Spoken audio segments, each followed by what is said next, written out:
All right, well, we're going to go ahead and get started. Okay. Okay. Mhm. So, hello, everyone. Good afternoon. I'm Christine Kiesinger, and really, really happy to welcome you to our very first Friday featured guest, first of many. I have Dr. Andrea Girman here with us. Before we begin, if you can, please mute yourselves, and then I'll open it up for questions as we get to the end. So if you can think of things that you'd like to ask as we're moving along, just jot those down, and then we'll create some time right at the end for those questions. So I'm just going to launch right in. I'll give you some biographical information, and then we'll start our dialogue. So Dr. Andrea Girman is a graduate of the Johns Hopkins School of Medicine, Pediatric Residency Program, and of the Bloomberg School of Public Health, as well as the Integrative Medicine Fellowship at Beth Israel Medical Center's Continuum Center for Health and Healing in New York. Dr. Girman is an avid proponent of integrative, functional, and preventative medicine, optimal health at all ages of life, and the vital role that nutrition plays in cultivating wellness, and the critical call to sustainability in healthcare and food production practices. She writes and speaks nationally on these issues. Andrea is the co-author of the Mosby's Handbook of Herbs and Supplements and Their Therapeutic Uses, a contributor to Integrative Medicine, Principles for Practice, as well as the Textbook of Natural Medicine, 4th edition. Dr. Girman currently provides consulting support to clients in healthcare delivery, wellness, natural products, and specialty diagnostics fields. What most of you don't know, in fact, Andrea doesn't even know this, is Andrea actually sits on the board of directors of my life. So I have a few people that sit on the board of directors, and what that means is that when I'm struggling with something, when I have a really important decision to make, when I need advice or feedback, and I need an intelligent response, I need someone who is responsive as opposed to reactive or judgmental, when I need someone to answer me from the place of the heart, I go to Andrea. So I'm so happy to be here. The other thing that I think is interesting about our story is that Andrea and I grew up literally probably less than half a mile away from each other in this sleepy little town in northeastern Pennsylvania. And we never knew each other. We did not know each other until we were all grown up working professionals. And we are colleagues, and we are friends, and we are surely spiritual companions on this journey together called life. So, Andrea, welcome. Thank you so much. That was so sweet. Absolutely, I would say. I don't know that I have a board of directors for my life, but I'll have to think about that one. But I think everybody has to have a board of directors. I concur. I think these are the key people that you go to for the big stuff. And what's really important is that you should tell those individuals in your life, by the way, it's an unpaid position, but you sit on my board. The old working board position. Good for the CV. Well, thank you for that. Well, so, anything that we talk about now and moving forward, we're going to be talking about and thinking about in the context of this pandemic. For example, if this interview was occurring 5 weeks ago, I think we would be having a very different conversation. Mm-hmm. So we can't avoid that that's the backdrop, that's the context in which we're having this conversation. So I read something recently that has really become a North Star for me. And I'm just going to sort of paraphrase it, but the idea behind it is, as we navigate this really, really uncertain territory, there are 4 things that we can really lean on that are really, really helpful. One is, what is going to be my offering? In other words, how am I going to serve right now? Number two is, how and whom am I going to love? Right? How am I going to love? How am I going to connect? Number three, what degree of courage and vulnerability am I going to meet the suffering that's ahead, especially when it touches my life personally? And that's really about my responsiveness. Number four, and most important, what am I going to make this mean? What story am I going to carry forward as I get to the other side of this and for the rest of my life? And that meaning part is really, really important to our well-being. And we're all kind of scrambled. We're doing it. We're doing that work already. We don't even realize it. We're asking at some level, what does all of this mean? So I wanted to start at that level of meaning. And I wanted to ask you, in the context of your own life, in your experience as an integrative practitioner, what does this mean? How is it shaping up for you? What do you imagine the story will be as you move forward? And you and I have talked about this before, but not in terms of COVID-19. What does this mean in terms of the body as a portal? Because I know that that's important to you. Mm-hmm. So there you go. Yeah. Well, on that merry note, what a lovely introduction, to think about those questions. I think it's interesting, as you were saying that, I have to say that the impact of COVID, I think this pandemic that we find ourselves in the midst of, individually and collectively, has served, I'll say it this way, I'm just going to try not to edit myself, but I'll say it this way. I think that it serves not so much in my life, so much to be bringing forth new revelations, but rather to have me reflecting deeply on core principles that I've lived by for many, many years, and to really reflect back on those component pieces and the practices that I've leaned on for many, many years. And the body as a portal is certainly one of those things. I think for people now, because I have a lot of compassion for people. We were joking at the very beginning of this, right? For those of us who maybe haven't had the discipline of a practice, or who aren't introverts as I am. So alone time is not so maybe as much an issue, because it's a critical way that I renew myself as for many other people. Certainly the United States as a culture is a very extroverted culture, right? Connection. And we know whether you're an introvert or an extrovert, human connection is a really critical thing. But one of the things that I've learned for myself personally and professionally is this idea of the body as the portal. I think that whenever we are faced with an existential crisis, and you could say, certainly right now, what we're experiencing feels like a threat to our very being, our very lives. And when people, either ourselves personally or people that we love or care about are faced with those kinds of threats to their well-being, a lot of times the first thing that happens is that we kind of go to the root. We go to the physical body. How do we maintain and create protection and security? And I think that the body is a way, certainly in health crises, and you could consider this pandemic certainly is presenting itself through very, physical health crises for many individuals. It's to leverage that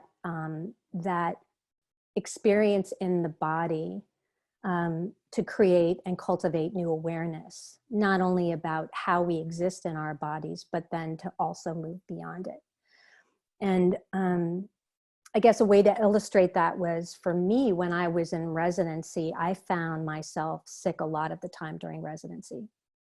And there's certainly many reasons why that's the case, long hours, poor food, really challenges to our relationships, all those core things that help keep us steady. And then exposure, just, you know, so maybe a decrease in my immune defenses and exposure to a lot of sick people. And I found myself repeatedly with upper respiratory, so sinus infections, and also bronchial infections. And I was very lucky at the end of residency that I have a dear friend and a mentor who worked in the natural products industry, and she was in Baltimore where I did my training, and she invited me after my residency to attend this massive natural products expo. And I was like curious. So, and I'd been suffering with this. So I thought, you know, she said to me, you know, why don't you come, you know, and see what this other realm has to offer in terms of you pursuing your health and healing. And so I did. Off I went. She deliberately put MD on my name tag. So as I was walking the show floor, people were just grabbing me and like, oh, you're a medical doctor? Come here, let me talk to you. And it was eye-opening. You know, I really, it was the first time that people began to talk to me about the impact of food on the immune system and the critical nature of food for cultivating health in the body, about, you know, different herbs and supplements could be leveraged, different types of practices like meditation or movement practices that could be used. They just kind of blew my mind open. And in holding that curiosity about how I could leverage these new tools, I began to have a different experience in my body. I literally had a healing in my body, so much so that I've never really suffered with sinus infections subsequent to that. I tend to, I would say my lungs tend to be my vulnerability. So I've had bronchial infection subsequently, but at like, you know, maybe 3 in, you know, decades, rather than having one a season when I was in residency. So this is a very real example for my curiosity about a state in my body that kind of led me into seeking out a physically based solution for my own health and healing, but opened me up beyond the realm of the physical to kind of new paradigms of thinking about health, and then other really critical tools around the time at the end of my residency as well. It's a story for another time, but I also found a spiritual teacher who taught me breath work and meditation techniques that I've continued to, that changed my life dramatically. So I would say these two realms of healing were happening at the same time. You know, this change in nutrition and approach to supporting my body, and the idea of my gut as a foundation of my health kind of solidly filtering in through the physical body and in my clinical sense. And then this other component piece around stress management, stress reduction, and cultivation of resiliency through things like meditation and breathwork practices. And so I think that's what I mean. I think a lot of people enter into deeper perceptions of health and healing through their physical bodies, or witnessing someone they care about deeply go through that type of journey. And this is not something that we prepared to talk about, but as you're talking, I started thinking, and I'm just wondering what you might think about this. When you think about this illness and the way that it manifests in our bodies, what might we derive to be the deeper meanings of it? For example, that the attack, the way that it attacks the lungs, the way that it is acquired through now possibly just shared air. Mm-hmm. You know, if we were to see the body as a portal from which we could see so much about ourselves, about each other, and about the world, what have you been musing about in terms of what it all means? Does that make sense? It does make sense. And I think that this kind of, the way that I've been looking at it, you know, let me step back this way. I'm going to just kind of start at the level of the physical and then kind of move forward to the metaphoric. One of the learnings that I certainly got early in my career, again, I kind of reference this idea as the gut as the foundation of health. What I came to learn through my training, so personal pre-doing my integrative medicine fellowship, but certainly subsequent to that, was beginning to look at the framework of, there's a concept. So just the concept of integrative medicine or functional medicine, they kind of draw on the integrated nature of the human organism, but then also that the human organism is more than the sum of its parts, right? They kind of look beyond conventional medicine's linearity of one system, one organ, or one organ, that's what we address, rather looking at the interplay of all systems. And certainly when we think about the gut, when we learn about that in basic science in high school or wherever kids are learning about that these days, we tend to think about it primarily as a digestive organ, but the incredible thing about the gut is that it houses a vast preponderance of the immune tissue in the body. About 70% of immune tissue in the body sits in the gut. Mm-hmm. And that immune tissue is constantly interfacing with this, robust, and that's a limited word, but robust set of organisms, bacteria, viruses, yeast, that are in dynamic interplay at any given time with that tissue. So there's this communication between self, as we know ourselves, and other, which live on us and in us at any given time. In fact, there's this whole piece that happened globally, and certainly in the United States back in 2008, related to the Human Microbiome Project, which was it was this project that began in 2008 and ended in, I think, 2016, with most of the insights published around 2019. And the goal of that was to really look at the way this dynamic relationship between humans and these organisms impacts health and or disease. One of the things that kind of came out from this robust area of focus in science and medicine is an understanding that basically only 43% of the human organism is human. That means 57% of us is other.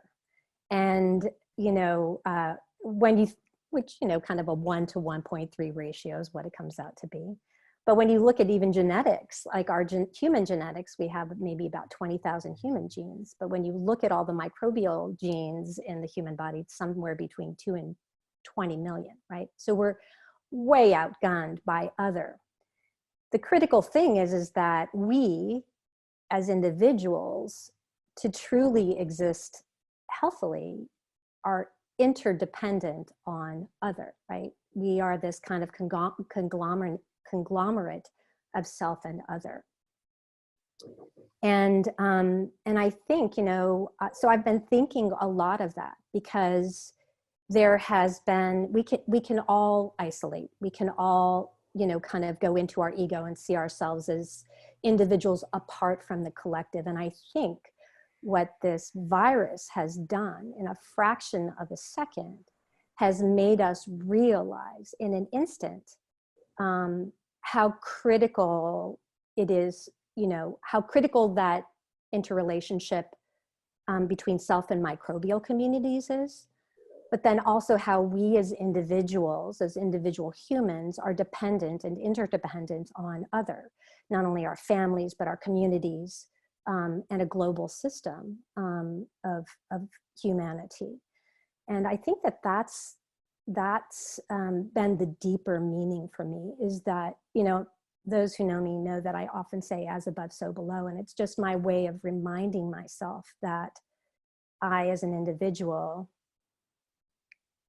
am a conglomerate of self and other. And that's just a reflection of how the health of those relationships, or the disease or dis-ease of those relationships, is reflected in the larger culture outside of me. It's mirrored in the larger culture outside of us.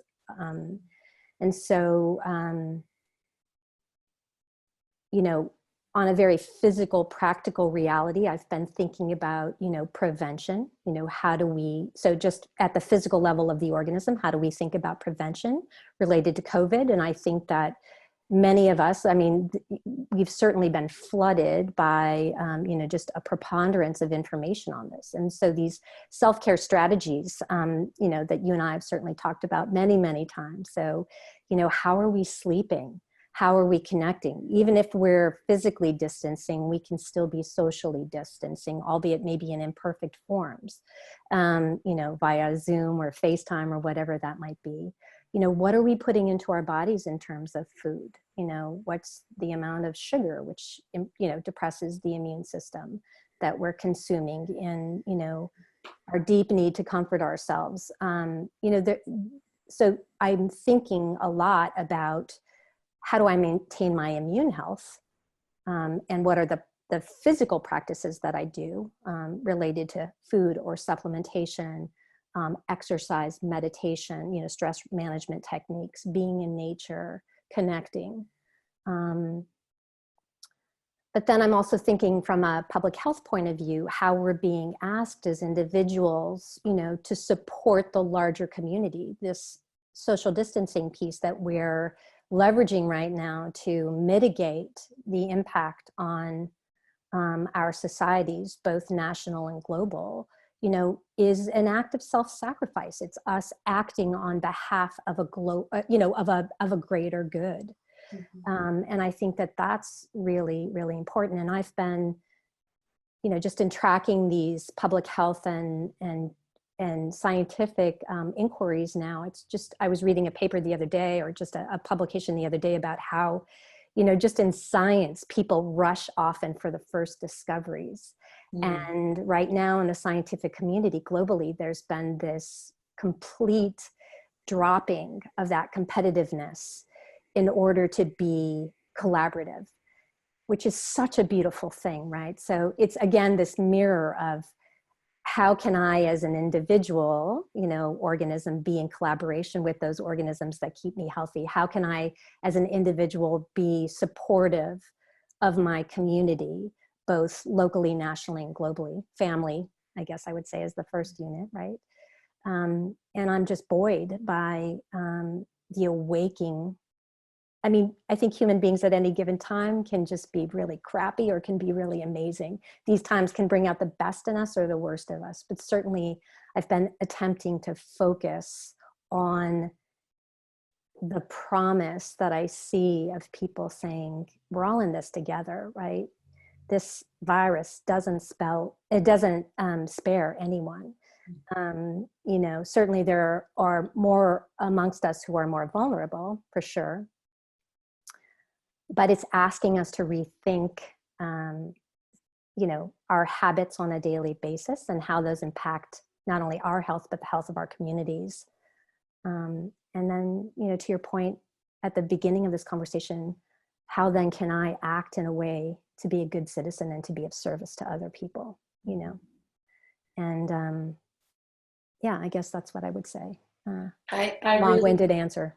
I love so the theme of everything that you just said is, even with the example of, there's a small part of us that's human, right? And the rest of us is interdependently linked to microbes and all this other stuff you described, and to each other. So the theme here that's emerging is collaboration, collectivity.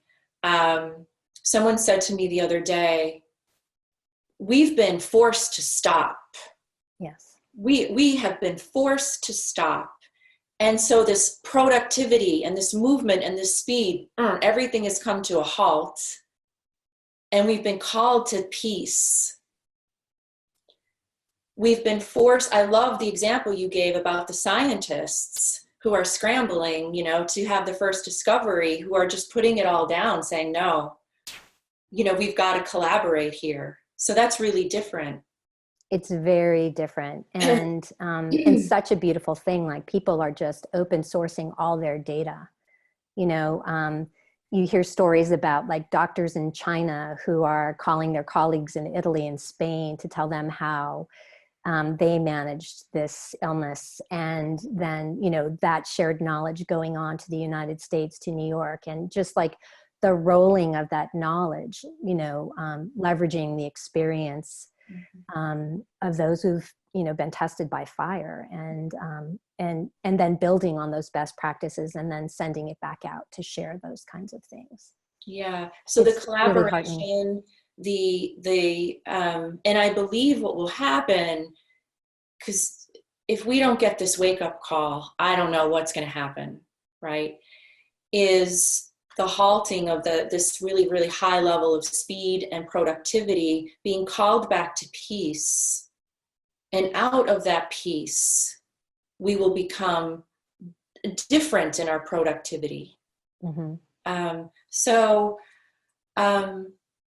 These ways of making meaning as we're scrambling along, in just the way that we're talking about here, I think are so important to our mental and emotional well-being right now, and our spiritual well-being as well. So I'm wondering if anyone here has any questions, because this is a good time. We can midway, just unmute yourself. Anyone?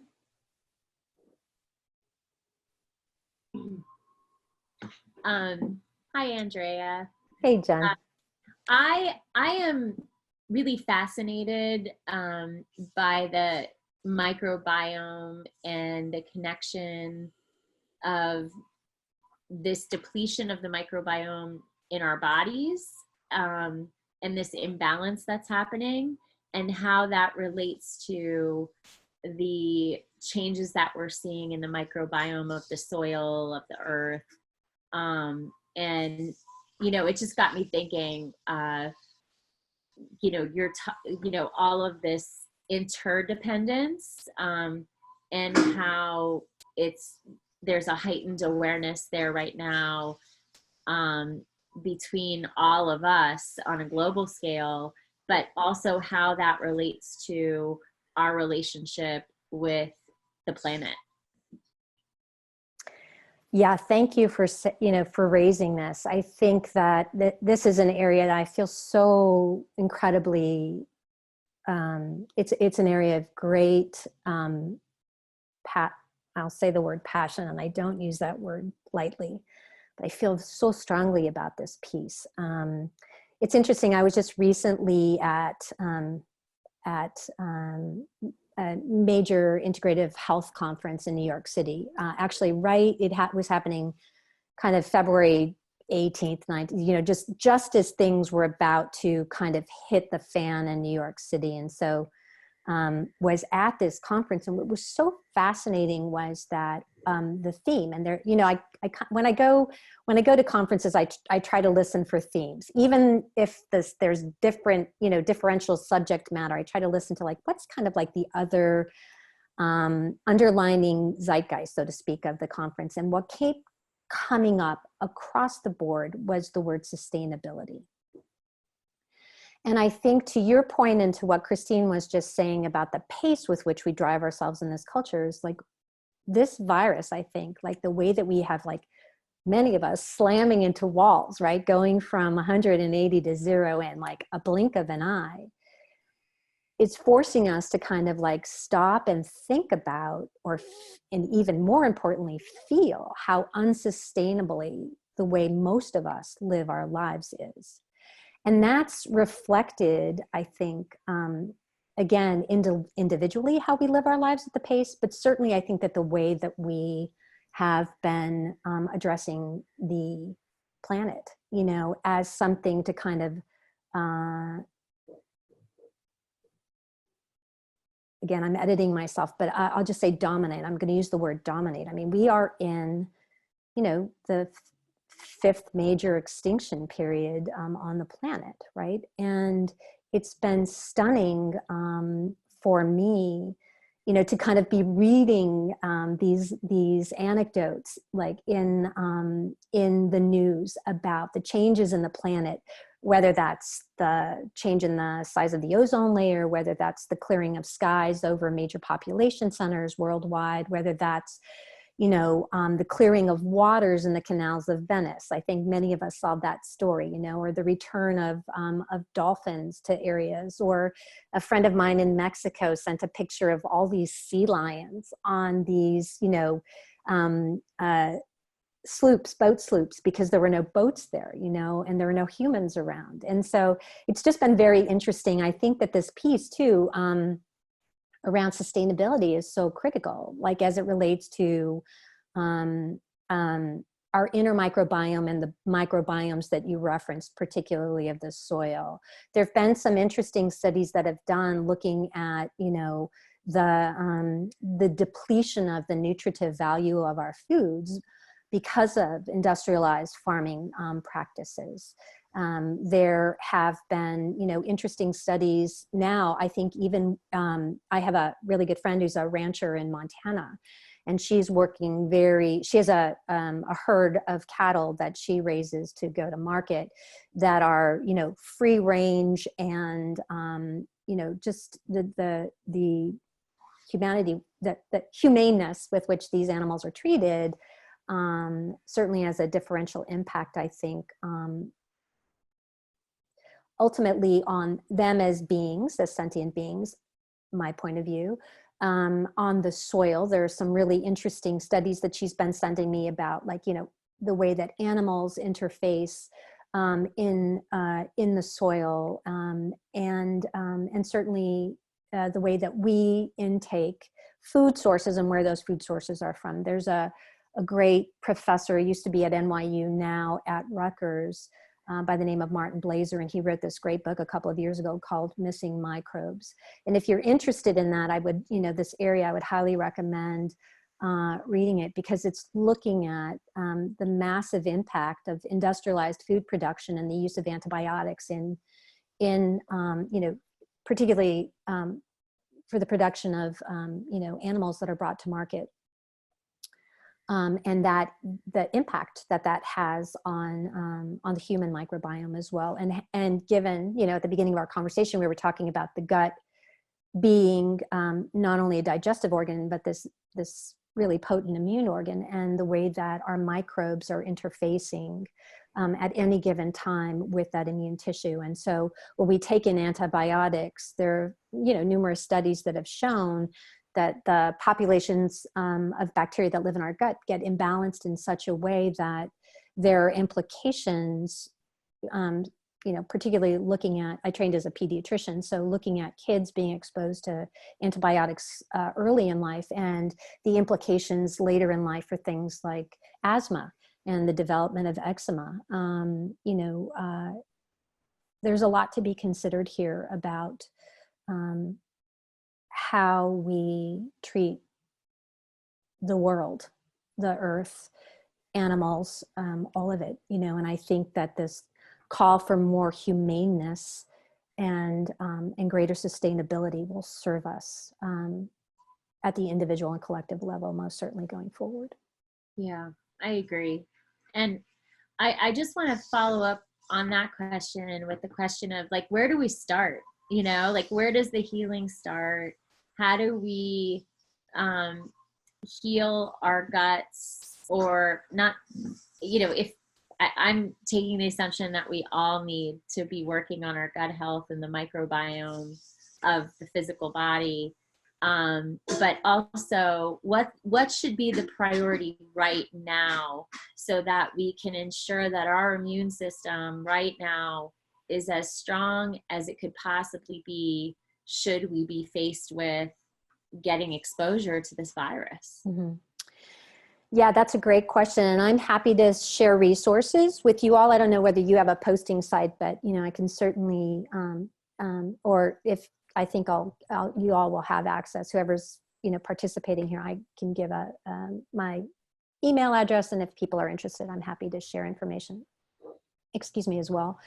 I think that the simple answer is we start with ourselves. So going back to the concept of the body as a portal, it's an invitation for all of us to think about, like, we've all read these stories. They're, everywhere in popular literature prior to this epidemic or this pandemic happening, right? We all know,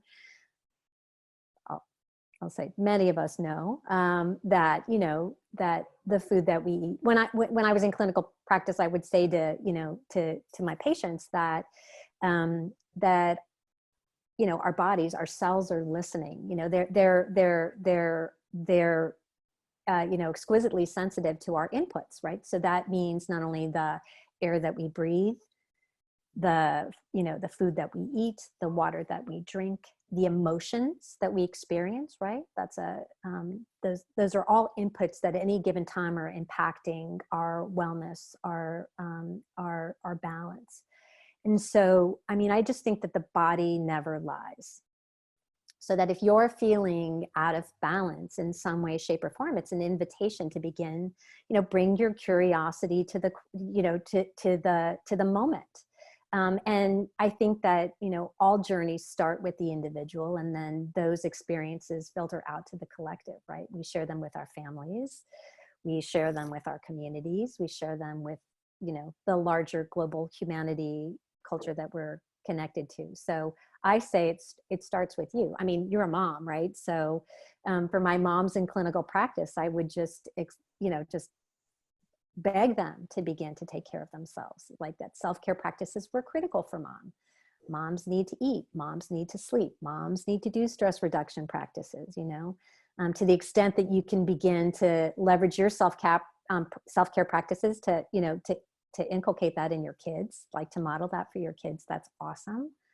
But I think it starts with all of us. So for me in my own journey, right, that was like this, hearing this piece about like, you know, maybe you might want to watch your sugar intake, or maybe you might want to think about doing an elimination diet. I mean, that's where I started, right? I'm very privileged to be able to have that. Like, and I say that there are millions of people on this planet who do not have the privilege of being able to leverage these kinds of strategies just by virtue of the crowdedness that they live in, the limitations of resources that they have, either clean water or even food on a daily basis. So I will acknowledge that, you know, this is a very privileged point of view to share. But I think that when we take that focus, decide on an experimentation, maybe it's just changing one thing, you know, maybe that's, you know, not drinking soda for a couple of days, you know, or going from, you know, I had people in my practice who came to me who were drinking, you know, several liters of Coke a day. And I'd be like, well, you know, maybe we could take it down to 1 liter, and then maybe we could take it down to, you know, 3 glasses, and then maybe we could take it down to 1 glass, and then just begin to experience what that feels like in the body. And that awareness then filtering out to other choices, you know, and like that. I'm very curious as to what you're taking, what supplements you're taking. Oh, yes. You know, I have a host of things that I take. I'm happy to post. There's a really wonderful journal that, so I can address me personally, but I can also, for people who are interested in the kind of the nutritional supplement take, there's a really lovely paper that just recently came out from a group of individuals who've treated me personally and or been colleagues and mentors. And it's looking specifically at this integrative medicine approach to COVID. And so it talks a little bit about what it is, and then what prevention strategies are and what treatment strategies are. So, so I will say that I personally on a daily basis leverage, you know, a multivitamin. I leverage a probiotic, digestive enzymes, magnesium, turmeric or curcumin, CoQ10, vitamin D. Although there's some controversy right now looking at vitamin D. Certainly, I think that the US population, I mean, I think that this is where it's working with your healthcare provider, which was kind of challenging right now because of, you know, the impact on healthcare services related to resources being gobbled up by COVID patients, certainly in many large cities. But vitamin D as an example is something that I take on a daily basis because I know that I have issues processing it. and that I have had testing done sequentially throughout the course of my life. And initially I was really super low in it. So I take it to kind of maintain it in a solidly healthy range. It's interesting because vitamin D is really important for immune health. So it's one of those supplements that's been bandied about at this time for use for immune support around this, this particular novel coronavirus in particular. But there's some theoretical concern at the level that that vitamin D can upregulate receptors that the virus itself can create kind of a more robust inflammatory response in the body to. And so the recommendations, at least from different sources that I'm looking at in the integrative space, have been that, like, if you're low, it might, or you're on it, you might want to kind of continue on that. But if you were experiencing symptoms, you might want to stop that. So there's this controversy right now around the supplements, but there are a host of things that I take because I just think that they're core. So, in my clinical practice, I would talk to people about, particularly people who didn't have really good diets. I mean, a lot of my clients had really good diets, and so they chose to kind of do this process around food as medicine, really choosing good food sources. And I'm a huge proponent of that. And then I think supplementing, because we know that there are depletion. So, a good multivitamin, magnesium, I would say is important, a probiotic, though there's some controversy about that as well. But those are the things I tend to take on a daily basis.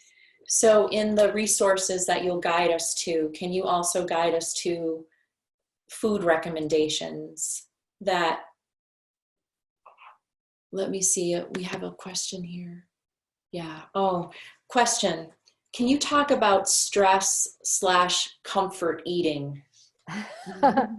Yeah, this is a big area for sure. I think, and I will say that, most definitely, I think that there are levels to this. I think that food is something that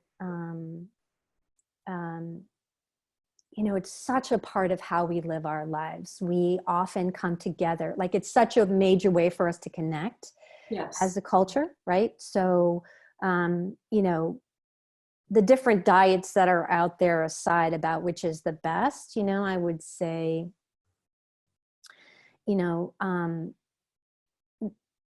sometimes in a focus to, narrow down what our diet should be in terms of health, we forget the critical importance of food for connection and for comfort, right?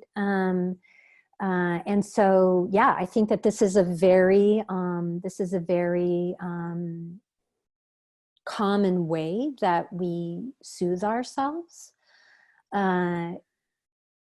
When we feel stress, we want something that's going to be like the moral equivalent of a blankie. And sometimes that could be a blankie and fuzzy slippers, sometimes that's a hot shower. Sometimes that's our favorite food. I think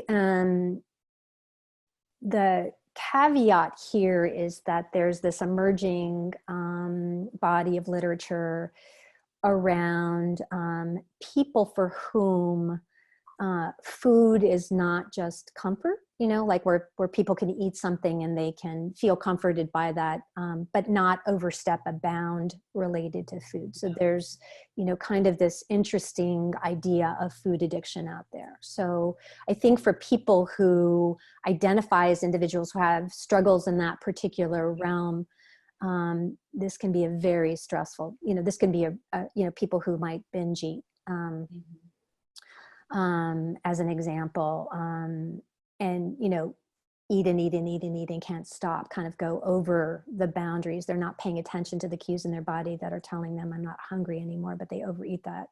This can be a markedly challenging times. And for those individuals, I would really, encourage, if you're working with a psychotherapist and or, a recovery group, to really stay connected to those resources, because this type of time can be really challenging.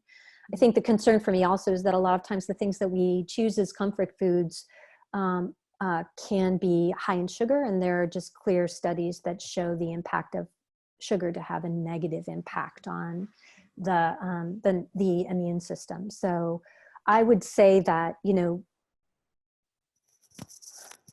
all things, I tend to be a middle of the road person. I tend to take the middle path. I'm very Buddhist in that particular way. So I would just say, it's an invitation. Stress and comfort eating is an invitation, again, to leverage the body as your guide about whether you're in bounds or out of bounds. And what is comfort eating? How does that make you feel? And if it's not making you feel good, ultimately, if you find that you're relying so heavily on food that you don't feel well, then perhaps it's an opportunity to think about other things that you could do rather than reaching for food. Maybe it's that you call a friend, or you go for a walk if you can. Social distancing, of course, physical distancing, of course. Or you color, or you dance, or you sing, or you reach for some other tool other than that. So again, I think that it's an invitation. I think it's a really good question. It's an important question. Mm-hmm. There's been a lot of memes in social media, sort of, this is me before COVID and after. And Mm-hmm. it's always women. I haven't seen an image of a man. I saw Mm-hmm. it was the image of the little Debbie cupcake. I didn't see that. Box, and then the little Debbie cup would blown up. Yeah. But I think what we're going to see, though, is I hadn't really thought about for people who struggle with comfort eating in a way that's really addictive. Mm-hmm. What are these days going to look like? Very similar to that, too, would be, I bet, increase in alcohol consumption. Yes. At home drinking, or drinking, smoking. It's 2:00, homeschool's over, I need a glass of wine. And the long-term implications of that as well. That said, reaching for something else, whether it's a walk, a meditation, calling a friend, since it's almost 2:50, I wanted to invite you to lead us through a favorite practice. Yeah, thank you for that. And thank you again to you, Christine, and to Jen in Studio B. It's just so lovely what you're doing.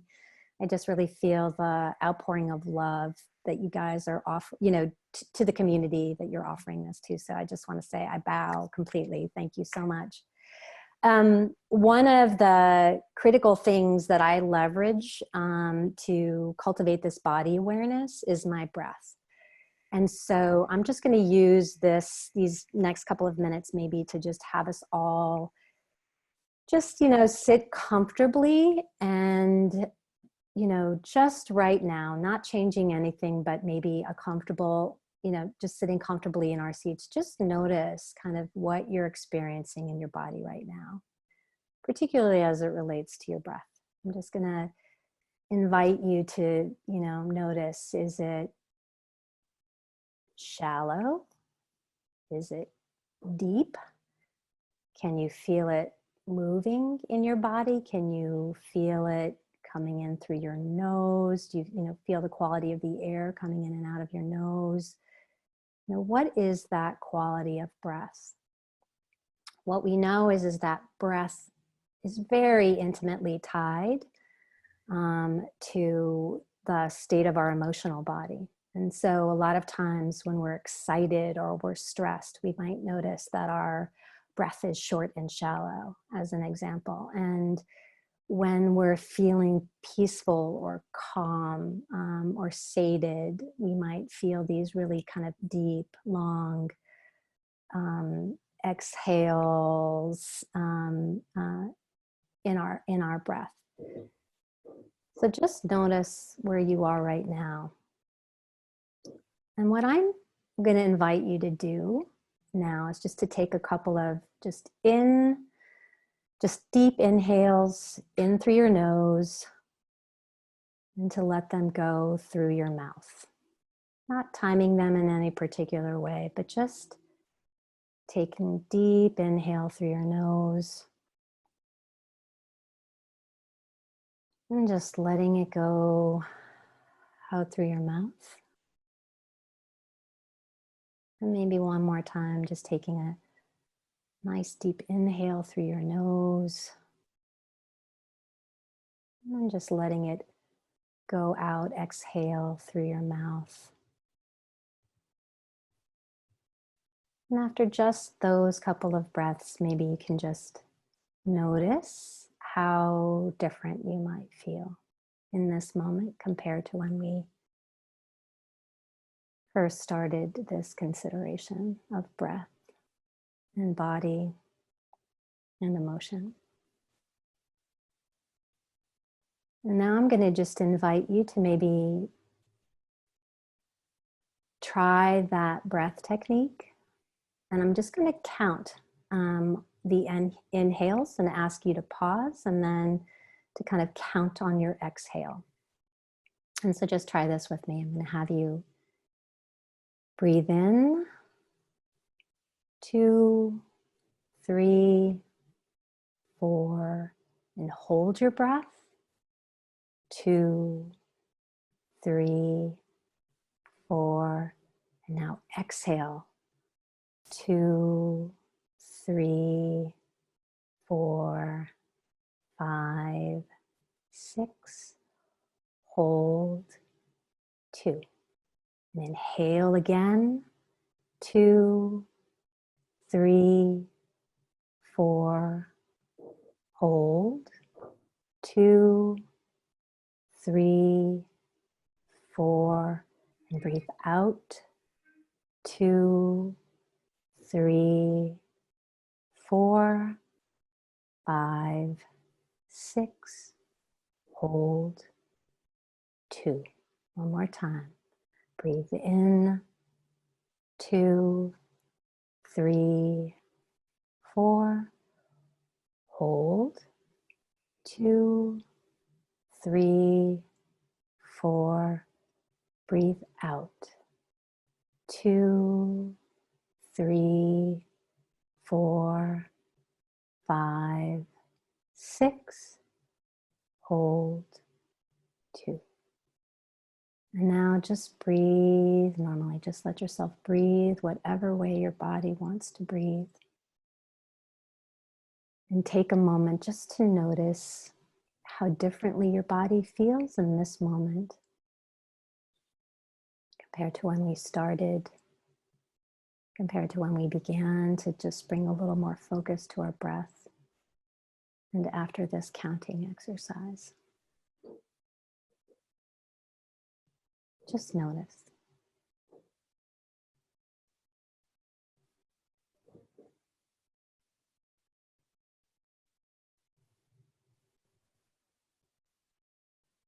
With that, just ask you to bring your awareness back into the space around you. Maybe wiggle your fingers and toes and open your eyes. It's such a lovely practice. Like in any moment, I find when I'm getting anxious, sometimes the first thing that I do is just say, what's my breath doing? And just like really lean on my breath and taking those kind of long breaths to just calm myself down. It's a whole part of like activating the vagal nerve. It's part of the parasympathetic nervous system, which is really critical for immune health as well. So breath work is one of those really good strategies to lean on during this time where we all seem to be a little bit more anxious. Thank you. Yeah, you're welcome. My pleasure. Any other questions before I ask my final question? Thank you, Andrea. This has been just such a pleasure. I love everything you're saying. I'm wondering how your work and your practice has changed. What is your work like now compared to a month ago? Yeah, so I have not been in clinical practice for many years. But what I've been doing is a lot of consulting work. And one of the things that I was doing most recently, I'm actually still doing at a distance, but it's shifted dramatically. I've been working for an organization called the Kaplan Center, which is in New York City. And it's a group of, it was co-founded by two psychotherapists who were very interested in bringing a whole body approach to mental health care services, recognizing that the individual who's struggling in their mind might be needing support in other parts of their body. And so they hired me to kind of come in and create what would be the foundation of what they call their vitality and wellness suite. So it's a group of practitioners who do acupuncture and energy medicine and nutritional counseling and health coaching and all those kinds of things. So it was just, it's a pretty extraordinary collaborative environment between these, psychotherapists and then these healing arts practitioners. And so kind of we're tooling along on that. And then, this virus made its appearance, and we were in the midst of creating protocols for the practice. During the second week of March, we were notified that one of our practitioners was exposed. Actually, that two of our practitioners were exposed. And so we did the responsible thing, which was to invite the therapists who could practice at a distance, any practitioner who could practice at a distance to do so. And then to actually close our space for cleaning and a 2-week quarantine. And of course, during that time, everything that we've seen unfold in New York City. So my hands-on experience, I've been moving between Northeastern Pennsylvania, where I'm sitting right now, and New York City for the better part of a year, just kind of commuting back and forth. And then also to home base, which for me is on the West Coast, actually in Portland, Oregon. But I'm continuing to support them very much around other needed pieces. So looking particularly, if you can imagine, a way of helping to support those practitioners who, are body workers and yoga teachers and, acupuncturists are not able to really interface with the public in the way that they're using, helping to support those practitioners now move to these online platforms to deliver their services. So it's been an extraordinary shift, and it's just been an incredible community to work with. So I feel very blessed that I'm still working, albeit in a very radically different way than I was 4 weeks ago. Wonderful. Thank you so much. You're welcome. You're welcome.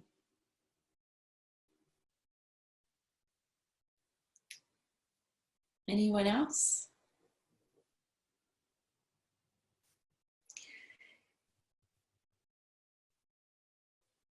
In this difficult time, what gives you life? What is life-giving or hopeful to you right now?